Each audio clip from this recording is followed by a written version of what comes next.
ఎండాకాలంలో చెమట వల్ల హియరింగ్ ఎయిడ్లు ఏమైనా పాడవుతాయా? నమస్తే, నా పేరు Srinath. Chief audiologist at Care Hearing Clinics. నిజానికి చెప్పాలంటే కొంతమందిలో లేదనుకుంటే కోస్టల్ ఏరియాస్‌లో ఉండే వాళ్ళకి ఎండాకాలంలో స్వెట్ అనేది ఎక్కువగా రావడం వల్ల హియరింగ్ ఎయిడ్ లోపలికి మాయిశ్చర్ అనేది కొంచెం ఎక్కువగా వెళ్ళిపోతా ఉంటుంది. సో, అలాంటి కండిషన్‌లో మీ హియరింగ్ ఎయిడ్ సప్లయర్ లేదా మీరు హియరింగ్ ఎయిడ్ తీసుకున్నప్పుడు మీ హియరింగ్ ఎయిడ్‌తో పాటు ఇలాంటి ఒక రెడ్ కలర్ బాక్స్ వస్తుంది.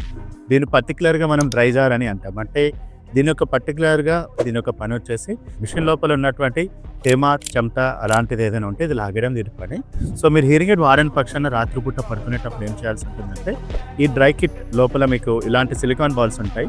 ఈ సిలికాన్ బాల్స్ పైన ఈ పై భాగంలో మీరు బ్యాటరీ హియరింగ్ ఎయిడ్ నుంచి తీసేసి దీని లోపల పెట్టాల్సి ఉంటుంది. ఇది చెమట ఒకటి కాకుండా మీకు తెలియకుండా హియరింగ్ ఎయిడ్ మీద ఏదైనా వాటర్ పడినా, లేదనుకుంటే మీరు మర్చిపోయి స్నానం చేసేసినా, లేదనుకుంటే మీ హియరింగ్ ఎయిడ్ నీళ్ళలో పడిపోయినట్లయితే వాటర్తో హియరింగ్ ఎయిడ్ డైరెక్ట్ కాంటాక్ట్ వచ్చినప్పుడు హియరింగ్ ఎయిడ్ని దీని లోపల 24 hours పెట్టాల్సి వస్తుంది. దీనికి సంబంధించిన మరింత ఇన్ఫర్మేషన్ కోసం కింద స్క్రోల్ అవుతున్న నెంబర్ని లేదనుకుంటే కేర్ హియరింగ్ క్లినిక్ వెబ్సైట్ని అప్రోచ్ అవ్వండి.